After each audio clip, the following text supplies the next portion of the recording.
Well, hi there. My name is Jessica Crow, and I am the founder of Apogy, and we provide change management, training, coaching, and consulting. We focus on leadership development. And this year we have kicked off something called our speaker series.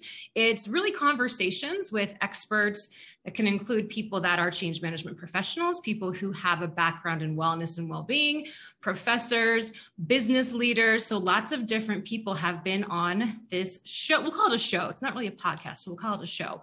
But today I have with me someone named Chantal Audet, and she is currently living in France, but I met her last year in 2021 in the very beginning of the year when we were both presenters at a change management conference, a global conference that was hosted online. And both of us realized, hey, you're interested in this topic and you're advocating for wellness and well-being and change management and organizational change readiness. And we sort of bonded over that. And I have invited her to have a conversation with me today because there's still a lot of opportunity here to educate and inform and really spread the word about how if you are leading an organizational change, if your company is going through something that will require people to change how they work, caring for the human side of change, addressing wellness and well-being and the impact it can have on culture and organizational readiness is so important. So Chantal, please introduce yourself and just tell us a little bit about who you are and kind of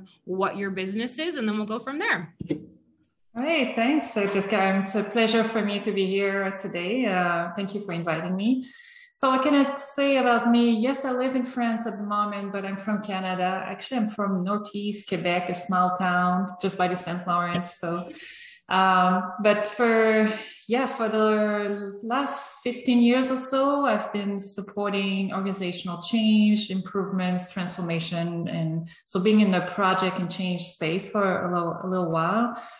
But originally, when I was younger, started university, I was really into wellness and I wanted to be, helping people feel better and get more, fit and healthy. But I changed my course, being a bit afraid of being able to make a living in this. So I moved to business administration and management and ended up in the field of change eventually.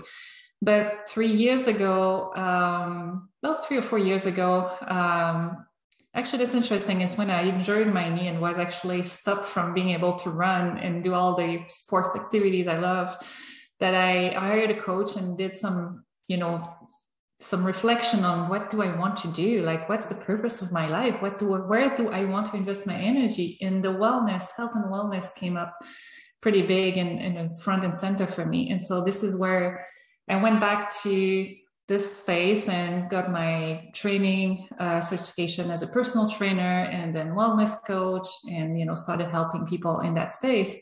And as I was doing this, I was still supporting organizational change as a consultant, first as an employee, then as a consultant. And I couldn't help but see the link between the two, right? That where we struggle with some change initiatives, it was because people were too stressed, too tired, not in a good space mentally or physically. So I'm like, well, we need to do something with this. So this is where basically I started my journey on mixing the two, actually.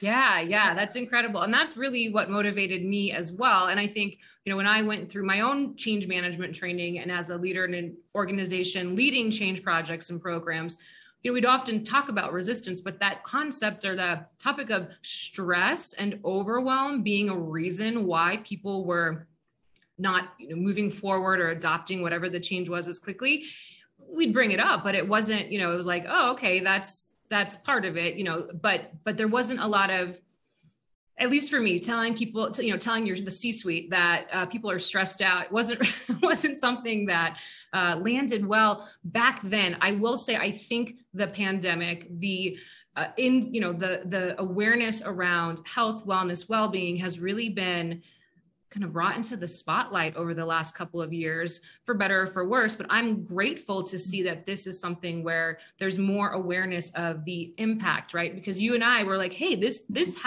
plays a role in how people are responding to, the different changes that are happening within the organization.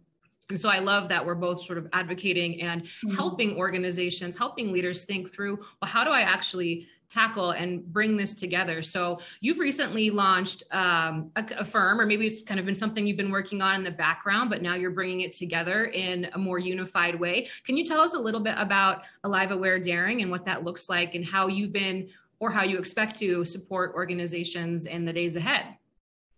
Yeah, why not? Well, first, I'd like to say that the name Alive, Aware, Daring came up way before I actually started my business. It came to me at the top of a mountain in Italy as I was trekking there. And it came up because I was reflecting on my own wellness journey. I was like, what were the key components? Like, why, because I felt compelled to help people. I said, what do they need actually? And looking at my journey, I'm thinking, well, first they need to feel alive. We need to wake them up, like to, boost that energy and this vitality in them. And then I said, well, and this is just a starting point. We need that for people to actually open up, become aware of what's going on around them, and really feel connected to those issues and want to change things, right? Not only for themselves as well, being aware of their own needs. And the daring part is really going into action, having the courage to do something about it, right? So that was my journey anyway. So that's the name, Alive, Aware, Daring. And I just recently launched actually my company, in the sense of I had been doing consulting work for a little while. I started, my wellness coaching business over a year ago, but now I'm actually joining the two together in this offer for Alive, Aware, Daring, where I do offer organizational wellness and transformation support, as well as wellness coaching for individuals. And the reason why my approach actually for Alive, Aware, Daring is there's three main pillars. So I'm focusing on changing habits, changing conversations, and changing the culture. And so changing habits is really more the individual space where, with coaching support and workshops, we help individual actually better manage or master stress, I would say, because it's not really managing in terms of removing stress, right? It's leveraging it properly. Yeah. And building a resilience and the ability to get out of survival mode and being able to perform and live fully. The changing conversation, that part is because I've noticed throughout my experience as change management that the key component to actually affect change and help people through the transition was through conversations, dialogue space where they could exchange, they could actually make sense of what was going on together, support one another, and all these things. So, and because I had experience with dialogue that was a long time ago when I did my master's, I did study dialogue, and then through different experience in system transformation, I really got back into dialogue. I thought, well, this is what people need. They need dialogue circles. They need those safe space to come together and figure out, share their wellness challenge, but then together figure out ways to do better in the work environment. So that's changing conversation, because we need those space where people can actually feel safe to open up and share what's going on, right? Right. And changing culture, this is for me the key actually in wellness, because it's one thing to offer support for those who struggle and, access to services and benefits and all those things, or raise awareness. But as long as wellness is not embedded in the way we work, that we don't consider, as we plan work, as we organize our teams, how we interact, if we don't consider well-being as part of it, we won't make a significant improvement to the overall well-being of people. So using a system transformation approach, that's a way for the system, basically all the people in the system, to actually come together and look at the root causes of what's causing them to feel drained, exhausted, and stressed, and what they could do to actually, how they could change the way they work, interact, and behave so that they can foster well-being for all. Yeah. So these are the three pillars. Yeah. I love that. I love how you've sort of segmented into the three, and that you're able to support organizations and individuals with kind of how you're approaching leading change and wellness and well-being. And, so one of the things that you said that really stuck with me and that I have been advocating for, and some of the other experts that I've been interviewing, is that wellness and well-being, it's not a program. And yes, having benefits and access to services is so valuable and important, and it's a key part of what makes that real for people, but it really truly is integrating it into the day-to-day flow. And one thing that has come up in the conversations that I've been having is, well, what does that look like in an organization? What does it mean when you say integrate wellness or well-being into the ways of working? And so I'll share a couple of the ways that I've been coaching and teaching. And then I'd love to hear how you're approaching it, just, for my own learning. And maybe there's some things that I can adapt and adopt for, for the clients that I'm supporting. But one of the ways that I encourage resilient behaviors, well-being behaviors, is a lot of it has to do with conversation, right? Creating space. Like, let's say you have a one-on-one or a team meeting. It's creating space for those conversations where you can really bring up what may be sitting with people, that doesn't necessarily come up when you're having a status review or you're reporting out on the results. One of the most powerful questions that I ask clients is, how are you doing today? And it's surprising what comes up. Just being asked that and being present with what you're feeling in the moment is it's like the floodgates open sometimes. And it really creates space for that connection that is so vital in terms of well-being. And the way that I think about well-being, it's a multitude of factors, and you probably agree with this, but I'd love to hear what you think. It's your physical, mental, social, emotional health, your spiritual health, which is really a sense of purpose and connection to something bigger than ourselves. It includes your financial health. That's a sense of security. Social health, your connection, the relationships you have. And then I also include career health in there because of the work that I'm doing with professionals, and just thinking about whether it's your career or the work you're doing, what are you doing that, are you fulfilled by the activities where you're spending your time? And maybe, for some it's hobbies and acts of service. And for others, it's the opportunities they have within their organization. But that conversation is one. And then other small things like ending meetings 5 minutes before the hour, so people have an opportunity to get up, move their body, get a drink of water, clear their head, do some breath work. Coming up with some key themes and ideas that you can bring throughout the week, right? Having a focal point, an intention that you talk about with your teams. And so those are some small changes. But what I have found that these small, subtle things that leaders and employees can do over time have such a powerful impact on the culture and the values of the teams that are embracing this idea of, hey, this stuff matters. I matter, you matter. I want you to be well. So when we have interaction, it's not coming from that place of survival mode because I'm stressed, because I have another meeting that I need to prepare for, because of all the things I have on my mind, because of all the external factors that are influencing how I feel. It really gives individuals a chance it humanizes our experience, right? We're all suffering in some way. So when we connect with that, it creates, more room for compassion and understanding. But I'd love to hear how you are coaching and teaching and integrating wellness into kind of the ways of working with the clients that you've worked with in the past or are currently. Wow. This is such a big topic, so yeah. I'll see what I can share today. But first, I'd like to say that I also agree with you. Wellness is holistic, right? It's not just physical or mental. It's multiple things that impact how we feel and whether we feel satisfied, fulfilled, joyful, whatever, right? So that's the way I approach it, as a holistic way. But when it comes to work, we know that our life, how it's going on in our life, from an holistic perspective, will impact how we feel at work and vice versa, because work is such a big component of our life. So right. That's why I truly believe we have to address wellness at work from that perspective, right? But the way I approach it, I would say, the first thing is, I believe people know what's best for them if you give them the space and the ability to actually tune in and share and actually speak up and do those things. So it's more questions of creating the conditions for them to be able to actually acknowledge and be able to do the things that are right for them to feel right, to feel okay. And the way I do approach this is through different holding space, I would say. So coaching is one for an individual to actually help the individual understand, what did they need to feel well? Where is it?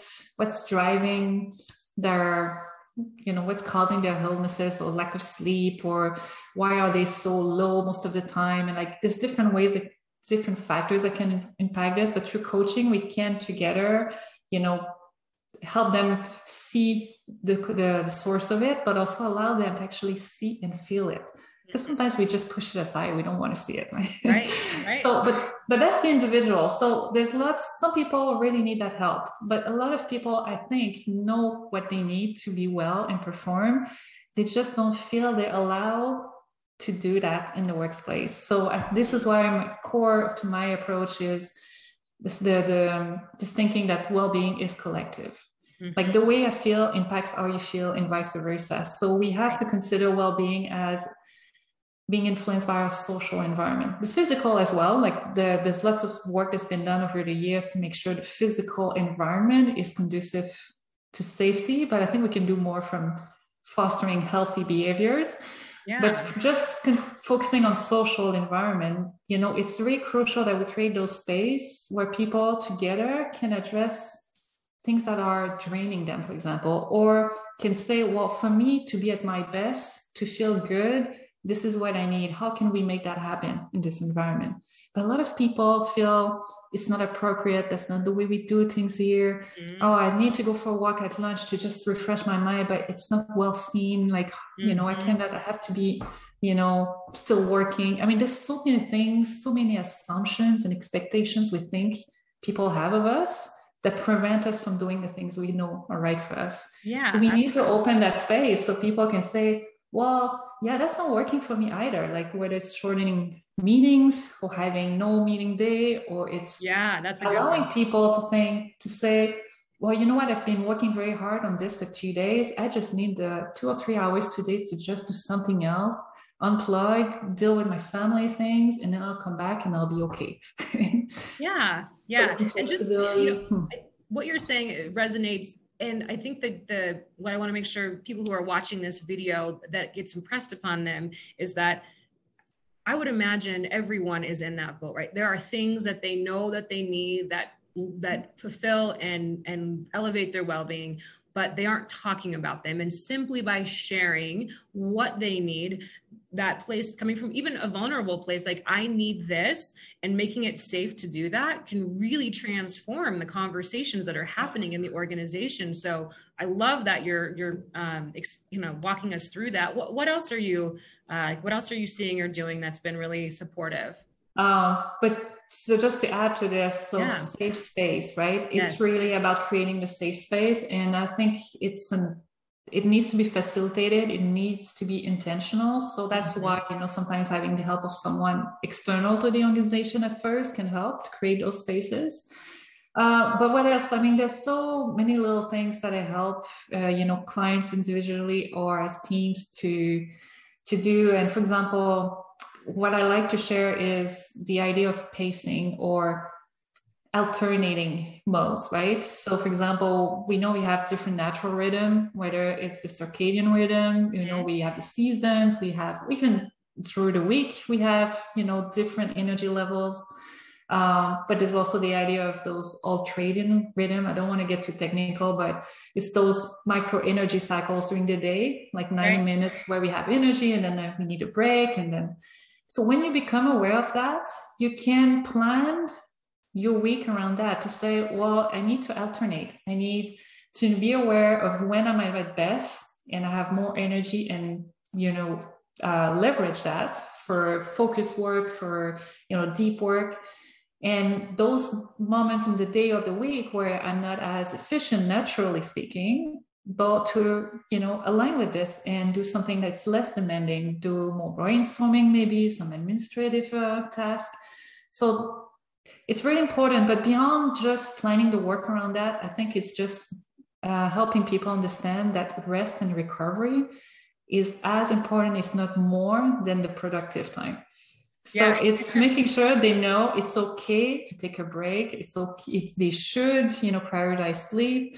They should have days off. And just speak of that, this idea of actually creating space for those moments where you can recharge and take care of yourself. A client of mine, we've been working on that for her to just set boundaries so she can have the space to think and just recharge. And recently she said, oh, I attended this conference. They were talking about well-being, and this senior executives was sharing how she actually creates space in her calendar and makes sure she has boundaries. And she said, wow, I mean, I knew we had discussed it, but hearing it from someone else, it really clicked in. And, I felt, oh, that's something, right? That's not crazy things to do. Like right. People do that. Well, what role, just to ask a quick question, and this is something that's come up in the conversations that I've been having, how important is it that leaders model the behaviors to create that safety for people that are, reporting up through the organization or peers? Or so what, like, because it sounds like there was a light bulb that went off for her when she saw this senior leader is doing these things that is supportive. Okay, I think I can do these too. So, how do you, what kind of conversations are you having with organizational leaders who are responsible for people in teams? I mean, are you like, you need to do this as well, or can it be more of a self-guided journey of, towards wellness and well-being, knowing that the benefits are, they'll be more productive and innovative and creative and contribute at a higher level, to their organization. So what are your thoughts on that?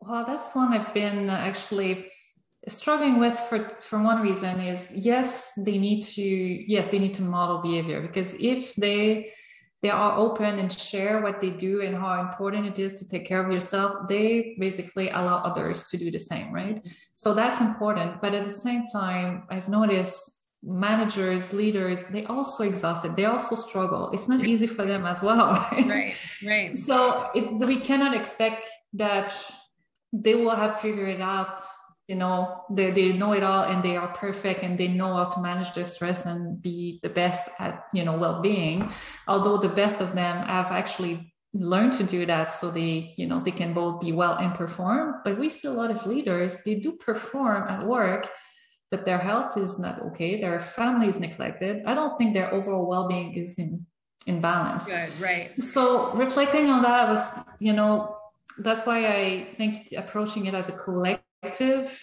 challenge or a collective issue is the way to go, because I think it's our culture that's driving both executives and employees to not be well at work. It's the way we think about work, performance versus well-being, as opposed to the two together. It's thinking that when I'm at work, and then when I'm not working, I can take care of myself. Well, they have to mesh, right? It's not one or the other. There's different cultural biases, or just being busy is well seen. Well, what about being happy and productive? Right? It's like there's different shifts that we need to make collectively that are, I guess, unconsciously preventing us from being at our best at work. So I think leaders are in the same boat. And if you take a system approach where the collective, the entire system, leaders as employees can actually see, how their ways of understanding the world, their beliefs, their assumptions are actually making all of them sick to some extent. Right. But then together they can figure out the best way forward. And then you relieve the pressure from the leaders to know everything, although they remain accountable to create that space to have a discussion and implement the changes that will be identified, right?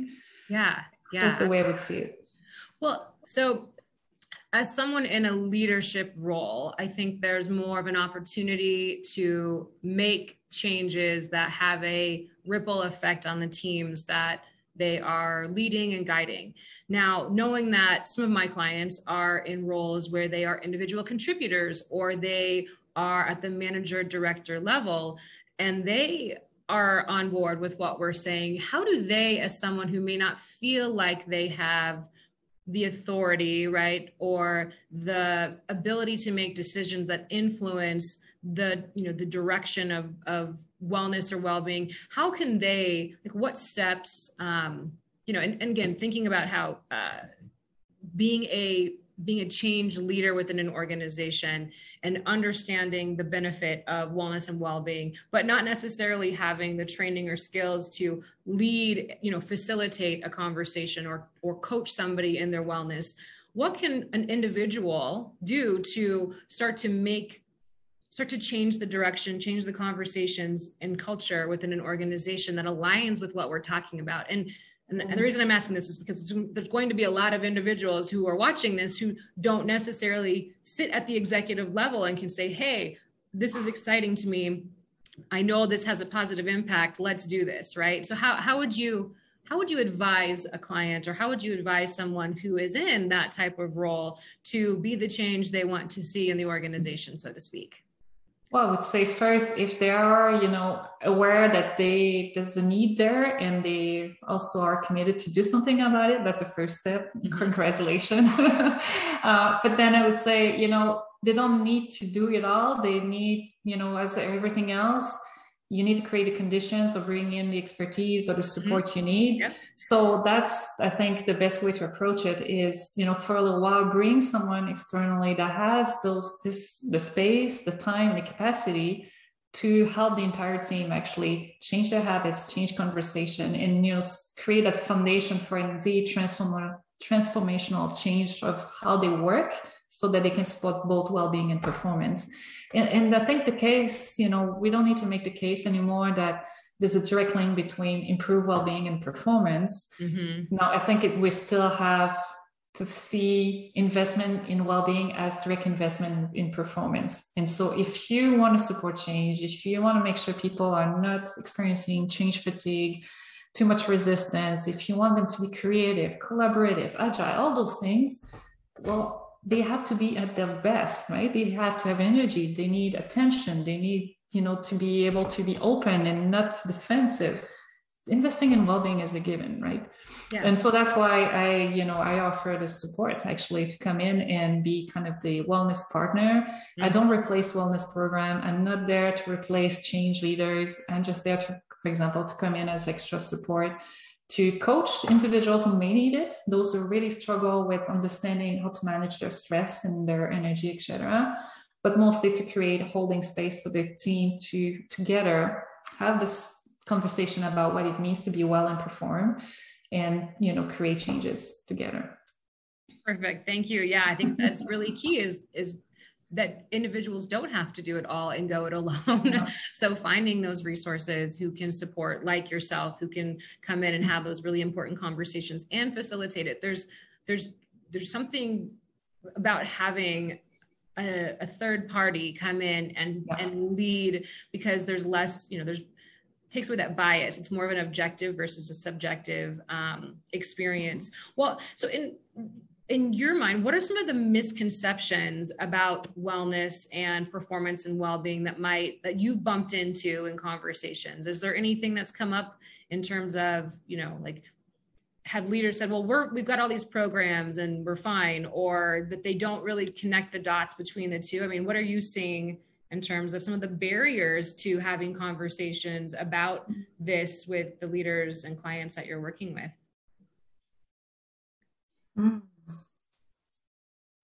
Well, one thing that I see is a barrier, and when it comes to change leaders and leading change, is we think we need to have the plan, that we can actually plan everything. And if we have a plan, people will be okay and follow through. But I think people what they need more of is support to make sense of what's going on and where they're going, for example. So, where do I want to go with this? So I lost my train of thought there. That's okay. Yeah, it's a difficult. So what I am seeing, for example, is there's this. People feel like they don't have time to do this, right? So you talked about creating the plan and expecting that people are going to do what is according to plan. And that very rarely ever happens, because human beings are complex. We've got lots of things going on, and there's a million different reasons why we're going to respond differently to the change, to the task at hand in that moment for that day. So I love that you're talking about, creating space and creating awareness around this reality. But at the same time, there has to be some conversation and understanding around the time it takes. And in a world where we're like, I need business results, I've got Instagram, instant satisfaction, like you've got this, everything should be happening right now. And that is just not the reality for that culture shift that you're talking about. So that's what I'm seeing is okay. And you know, from that perspective, I think that's interesting. We keep saying we don't have the time because we're so busy and we're on stress mode all the time. But what I've seen is people crave these spaces to slow down and truly connect. And for example, there's a group of leaders, a group of managers, you know, the management team that I supported recently. So we had this mini U, I call it. This is based on theory U, but it's just a dialogue basically that I facilitated for them. And they told me after just 3 hours, right? It was a process of going in deep and just connecting and really reflecting, connecting to emotions, etc. Really meaningful conversation. At the end, they said, wow, first, we feel more connected and the cohesion is there and the trust is now like in the roof, like we feel like we are a team. So that's the first thing. In 3 hours, they really connected and they spent the last 2 years remote, barely, you know, only exchanging, you know, from a business perspective. Yeah. The other thing they told me that made me realize are the benefits of, you know, taking this time is through this process I led them through. Basically, at the end, in 20 minutes, they identified 6 very super powerful actions they're all committed to take as a leadership team. And they said, and the leader, the DG, told me, you know what, we could have spent 3 days in workshops and never came up with this. But these are really meaningful, they're impactful, and I see we all commit to it. So this is the power of, you know, slowing down to really see and sense what's going on, and basically it leads to inspired action, and which is much more productive than just going on the surface and automatic. Yeah, absolutely. There's it's a quote, and I don't know if it's by Dr. Martin Luther King Jr. or someone who practices meditation, but it's around this idea of, you know, if you're busy, sit in meditation, but if you're really busy, sit in meditation or prayer for even longer. So I love that. Yeah. It's really creating that space because we don't have the time not to invest in creating that space and stillness. So I love that's a great testimonial, a great case study of how doing that can produce benefits that you wouldn't get if you were just trying to get stuff done in a meeting and not giving yourself that ability to pause, reflect, connect with other human beings on, make you. Yeah, there's the connection and the sense making collectively, but there's also creating space for ourselves to actually see clearly and, find the energy to do the right things. Because if we're too busy and never take the time to recharge and think, and just, take a step back, we get lost and we're confused. And the more confused we are, the more stressed and anxious we are, right?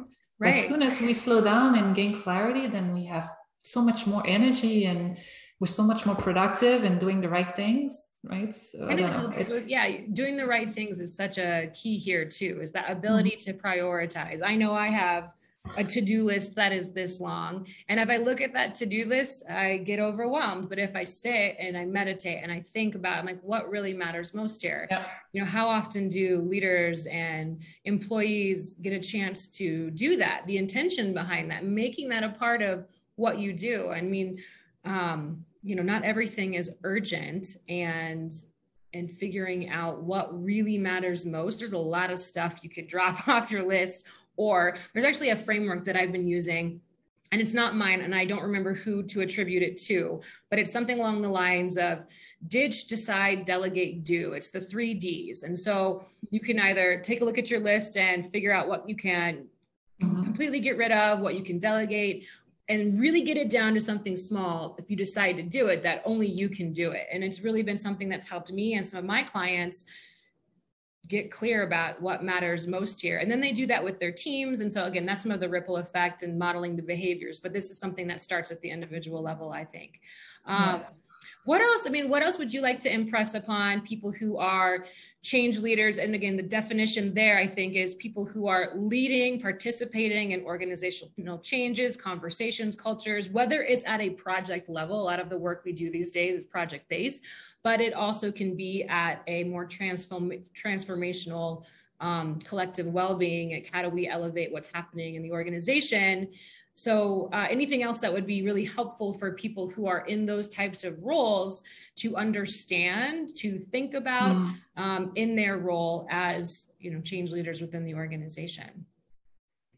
The one thing that comes up right now as we were, discussing all these aspects is, the key to support people through transitions or change is harnessing their attention, right? Yes.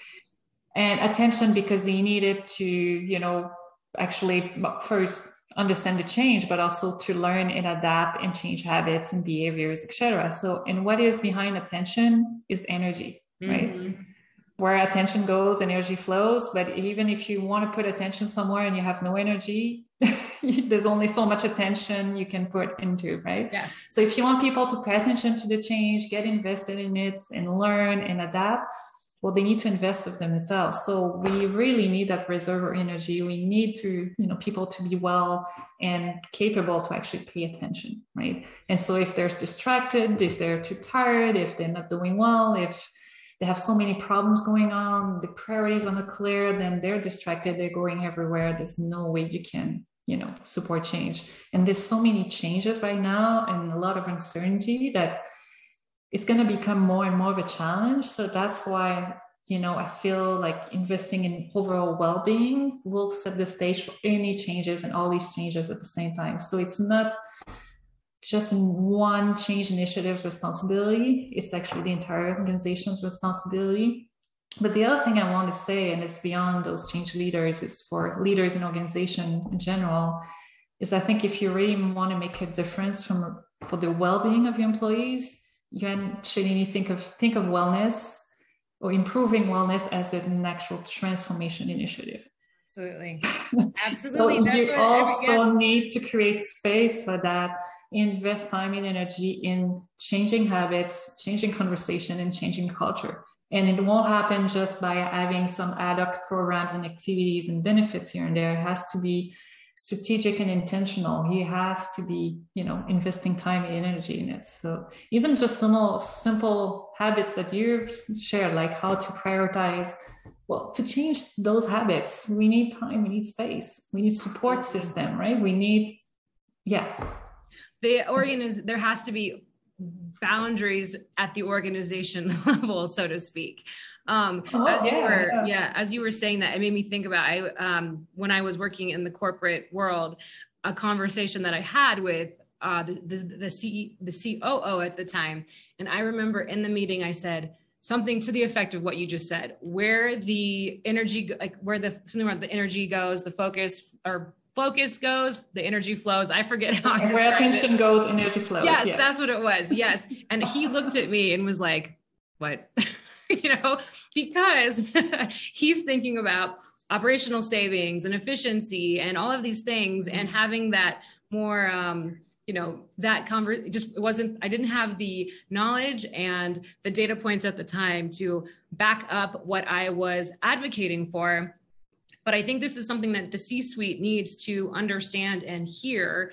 And it's difficult to wrap your head around when you are focused on so many factors that contribute, especially with public companies and non-public as well. I mean, there's a lot of pressure, there's a lot of demands, there's a lot of expectations around performance, and putting these boundaries in place at the organization level can be scary, right? Because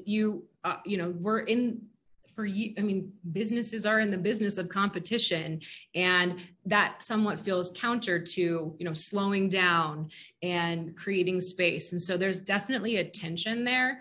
At the same time, there is more conversation that ties financial, like CSR and ESG.